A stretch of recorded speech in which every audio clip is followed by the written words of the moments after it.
We are back in a bid to curb and police increasing wildlife poaching.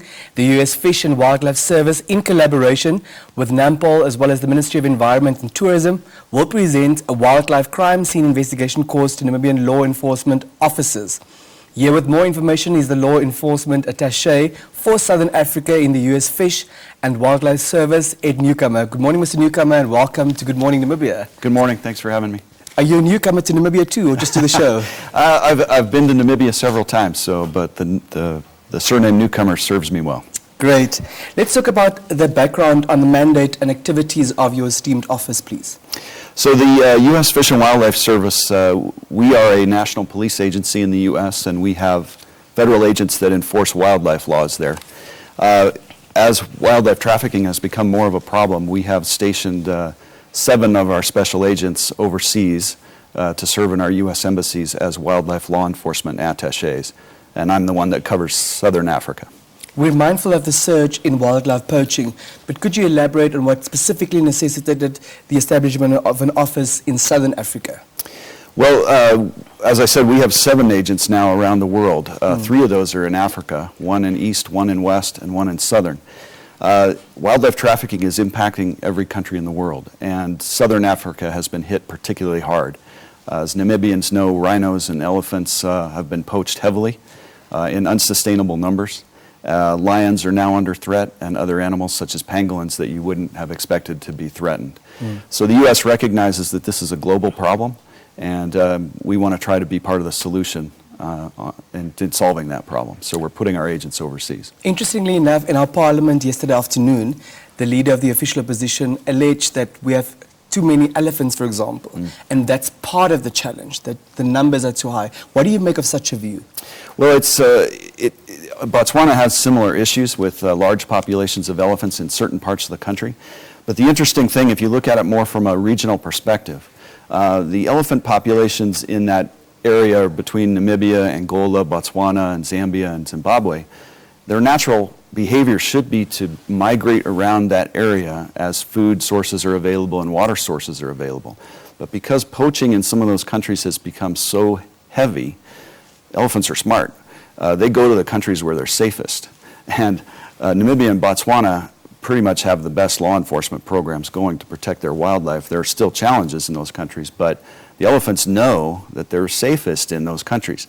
So these elephant populations that should be spread out are congregating now. So yes, that's going to increase human-wildlife conflict, but I'm not sure the answer is to cut down the elephant population, because if you do that, you're really impacting the regional elephant population. What does the U.S. benefit from having such an office in Southern Africa, in Botswana particularly? Well, I'm a regional position. It's just coincidence that it's positioned there in Botswana. But from the U.S. perspective, we benefit because international crime in general, whether it's wildlife or any other crime, destabilizes nations around the world, including the United States. So combating international crime is a priority for the U.S. In terms of wildlife crime, you know, Americans are jealous of Namibians. I mean, you have amazing wildlife here, wildlife we don't have. And so from a U.S. perspective, it benefits U.S. citizens to protect wildlife around the world, or to help other countries protect it, because we want to come here and spend our money to see your amazing wildlife in the wild. Just as we know that Namibians would love to come to the U.S. and see our grizzly bears and our buffalo and our wolves, so we protect those animals not just for our own citizens, but for everybody in the world. From a law enforcement perspective, you need to involve governments too. How do you go about engaging the governments in Southern Africa on this very contentious issue? It's an important reason to have an attaché based in Africa, because it gives you an opportunity to interact with your colleagues in other governments and other law enforcement agencies face to face. And we all know that face to face personal relationships are how you get things done. So the main way we go about it is we just, I've been here for almost 3 years, so we set as many meetings as possible. We interact with our colleagues in law enforcement agencies throughout the region, and we basically say, how can we help? And we find out what the needs are, and then we try to address those needs as best we can. Reflecting on your 3 years in the region, which are the most pertinent challenges that you've been experiencing?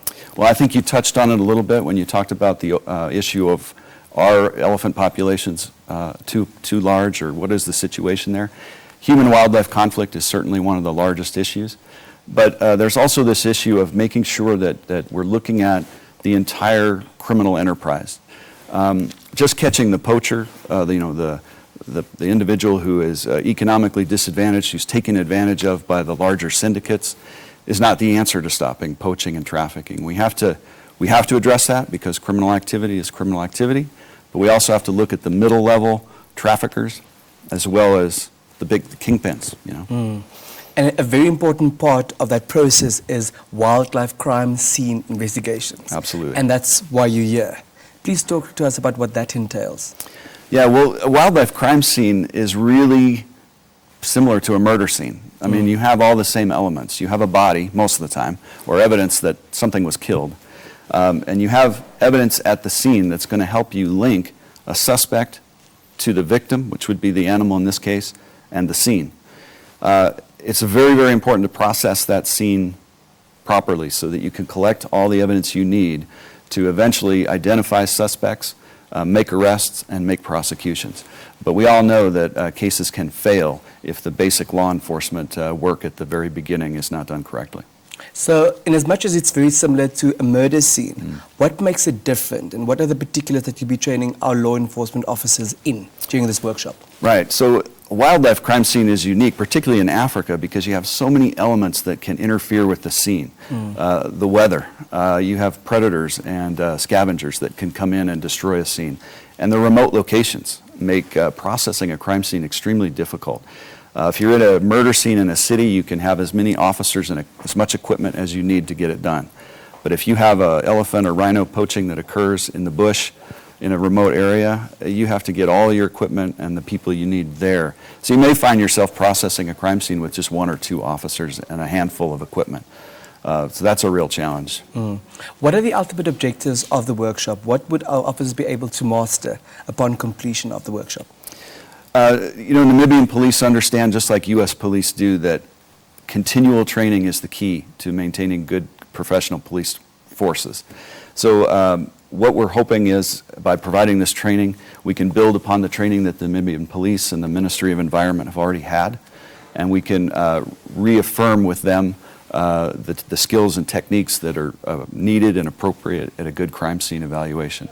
So they should come out of this empowered, reassured that the training they've had before is correct and that what they're doing is right.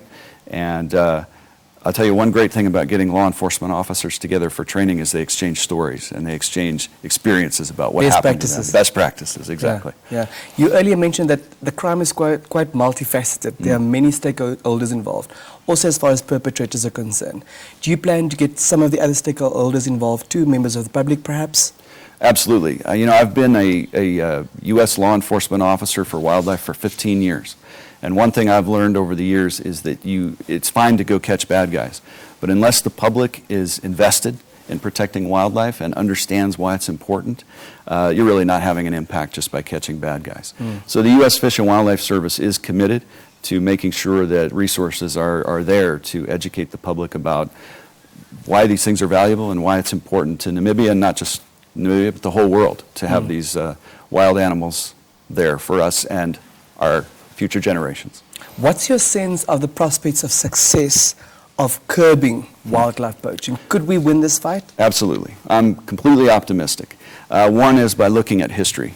If you remember back your history in the late 1980s, people were predicting that elephants would be extinct by 2000 if poaching levels continued at the levels they were then. Steps were taken. Elephant populations rebounded, and now, unfortunately, we're in a cycle again where poaching levels have picked up. We know most of the causes of that and the countries that are causing it, and it can be addressed. And I'm confident we will address it. And in collaboration between law enforcement, lawmakers, and the public, we can do it. It's just a collective effort. It's not an individual effort. Before we say goodbye to you, your brief final remarks, please. Well, I wanted to say that I'm extremely happy to be in Namibia. I enjoy working with the law enforcement authorities in Namibia, and I look forward to a continued strong relationship between the U.S. and Namibia. And when you're back here, you won't be a newcomer anymore. That's right. You can call me Ed Oldtimer next time. Thank you very much. That was Mr. Ed Newcomer, Law Enforcement Attache for Southern Africa in the U.S. Fish and Wildlife Service. We'll be back with the news at 7. Do stay tuned.